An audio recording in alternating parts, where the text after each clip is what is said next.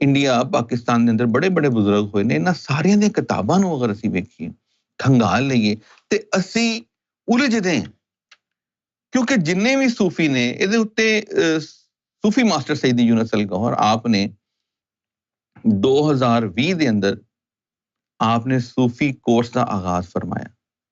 ਜਦੋਂ ਉਹ ਆਗਾਜ਼ ਫਰਮਾਇਆ ਤੇ ਉਸ ਦੇ ਅੰਦਰ ਉਹ ਜਿਹੜਾ ਆਗਾਜ਼ ਫਰਮਾਇਆ ਤੇ ਉਸ ਦਿਨ ਯਾਨੀ ਕਿ ਜਸ਼ਨ ਰਿਆਜ਼ ਵਾਲੇ ਦਿਨ ਆਪ ਨੇ ਕਰਮ ਫਰਮਾਇਆ ਕਿ ਉਸ ਦਿਨ ਤੋਂ ਔਰ ਆਪ ਨੇ ਤਹਈਆ ਕੀਤਾ ਕਿ ਅਸੀਂ ਹੁਣ ਇਹ ਜਿਹੜੀ ਤਾਲੀਮ ਹੈ ਸੂਫੀ ਮਤ ਦੀ ਅਸਲ ਤਾਲੀਮ, ਇਹ ਅਸੀਂ ਪੂਰੀ ਇਨਸਾਨੀਅਤ ਦੇ ਅੰਦਰ ਹਰ ਇੱਕ ਇਨਸਾਨ ਤੱਕ ਇਹ ਤਾਲੀਮ ਪਹੁੰਚਾਣਾ ਚਾਹੁੰਦੇ ਹਾਂ।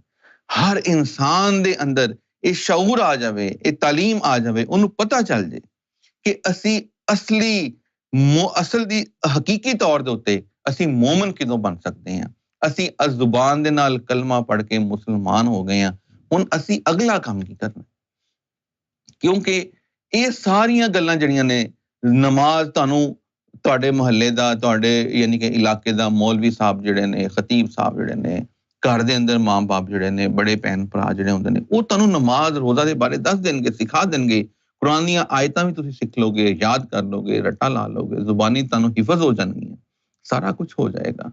ਲੇਕਿਨ ਉਹ ਜਿਹੜਾ ਅਸਲ ਅੰਦਰ ਰੱਬ ਦਾ ਨਾਮ ਗੂੰਜਣਾ ਹੈ, ਜਿਹਦੇ ਬਾਰੇ ਕੁਰਾਨ ਪਾਕ ਦੇ ਅੰਦਰ ਇੱਥੇ ਤੱਕ ਆਇਆ ਕਿ ਵਹ ਹੁਸਿਲਾ ਮਾਫਿਸ ਸਦੂਰ, ਕਿ ਇਹਨਾਂ ਦੇ ਸੀਨਿਆਂ ਦੇ ਅੰਦਰ ਜੋ ਛੁਪਿਆ ਹੈ ਉਹ ਕੱਢ ਕੇ ਲੈ ਕੇ ਆਓ, ਇਹਨਾਂ ਦੇ ਅੰਦਰ ਕੀ ਬੈਠਾ ਹੈ। ਫਿਰ ਇੱਕ ਹੋਰ ਮੌਕੇ ਤੇ ਅੱਲਾਹ ਰੱਬੁਲ ਇਜ਼ਤ ਨੇ ਫਰਮਾਇਆ ਕਿ ਇਹਨਾਂ ਦੇ ਅੰਦਰ ਜਿੱਦਾਂ ਕਿ ਰੋਜ਼ੇ ਆਖਰਤ ਵਾਲੇ ਦਿਨ ਜਿਹੜਾ ਮੰਗੀ ਜਾਏਗੀ ਚੀਜ਼, ਇਲਾਹ ਮਨ ਆਤੀ ਅੱਲਾਹ ਬਿਕਲਬ ਸਲੀਮ, ਕਿ ਉਹ ਕਲਬ ਸਲੀਮ ਲੈ ਕੇ ਆਇਆ ਹੈ ਤੂੰ ਮੇਰੇ ਕੋਲ, ਉਹ ਕਲਬ ਸਲੀਮ ਕਿੱਥੇ ਹੈ? ਔਰ ਇਹਨਾਂ ਦੇ ਸੀਨਿਆਂ ਦੇ ਅੰਦਰ ਕੀ ਹੈ? ਉਹ ਸੀਨੇ ਜਿਹੜੇ ਸਨ ਉਹ ਅਗਰ ਖਾਲੀ ਹੋਣਗੇ, ਕੋਰੇ ਹੋਣਗੇ, ਉਹਨਾਂ ਦੇ ਅੰਦਰ ਕੁਝ ਵੀ ਨਹੀਂ, ਰੱਬ ਦਾ ਨਾਮ ਹੀ ਨਹੀਂ ਗੂੰਜਿਆ, ਰੱਬ ਦਾ ਨਾਂ ਹੀ ਨਹੀਂ ਅੰਦਰ ਗਿਆ, ਤੇ ਫਿਰ ਉਹ ਖਾਲੀ ਦੇ ਖਾਲੀ, ਜਦੋਂ ਉਹ ਖਾਲੀ ਔਰ ਕੋਰੀ ਕਿਤਾਬ ਰੱਬ ਦੀ ਬਾਰਗਾਹ 'ਚ ਜਾਏਗੀ, ਉੱਥੇ ਜਾ ਕੇ ਫਿਰ ਇਨਸਾਨ ਉਹ ਜਿਹੜਾ ਰੋਜ਼ੇ ਮਹਿਸ਼ਰ ਹੋਏਗਾ, ਇਨਸਾਨ ਨੂੰ ਸ਼ਰਮਿੰਦਗੀ ਆਏਗੀ, ਫਿਰ ਨਦਾਮਤ ਆਏਗੀ, ਫਿਰ ਉਸ ਨੂੰ ਪਤਾ ਚੱਲੇਗਾ ਕਿ ਕਿਸ ਤਰ੍ਹਾਂ ਮੈਂ ਇਸ ਦੁਨੀਆ ਦੇ ਅੰਦਰ ਆਪਣਾ ਵਕਤ ਜ਼ਾਇਆ ਕਰ ਦਿੱਤਾ। ਸਾਡੇ ਕੋਲ ਕੁਝ ਲੋਕ ਆਏ ਸਨ ਇਹ ਪੈਗਾਮ ਦੇਣ ਵਾਸਤੇ ਕਿ ਤੁਸੀਂ ਆਪਣੇ ਸੀਨਿਆਂ ਦੇ ਅੰਦਰ ਰੱਬ ਦੇ ਨਾਮ ਨੂੰ ਰੋਸ਼ਨ ਕਰ ਲਓ, ਰੱਬ ਦੇ ਨਾਮ ਦਾ ਦੀਵਾ ਅੰਦਰ ਬਾਲ ਲਓ, ਰੱਬ ਦਾ ਜ਼ਿਕਰ ਲੈ ਲਓ। ਔਰ ਉਹ ਜ਼ਿਕਰ ਦਾ ਪੈਗਾਮ ਸਾਨੂੰ ਸਰਕਾਰ ਸੈਯਦਨਾ ਇਮਾਮ ਮਹਿਦੀ ਗੌਹਰ ਸ਼ਾਹੀ ਦੀ ਤਰਫੋਂ ਮਿਲਿਆ, ਲੇਕਿਨ ਅਸੀਂ ਉਸ ਨੂੰ ਹੰਸੀ ਔਰ ਮਜ਼ਾਕ ਦੇ ਅੰਦਰ ਉਡਾ ਦਿੱਤਾ, ਅਸੀਂ ਉਹਨੂੰ ਮਜ਼ਾਕ ਲੈ ਲਿੱਤਾ। ਉਹ ਫਿਰ ਲੋਕ ਉਸ ਦਿਨ ਪੇਸ਼ੇਮਾਨ ਹੋਣਗੇ, ਸ਼ਰਮਿੰਦਾ ਹੋਣਗੇ। ਲੋਕ ਕਿਉਂ ਮਜ਼ਾਕ ਉਡਾਉਂਦੇ ਨੇ?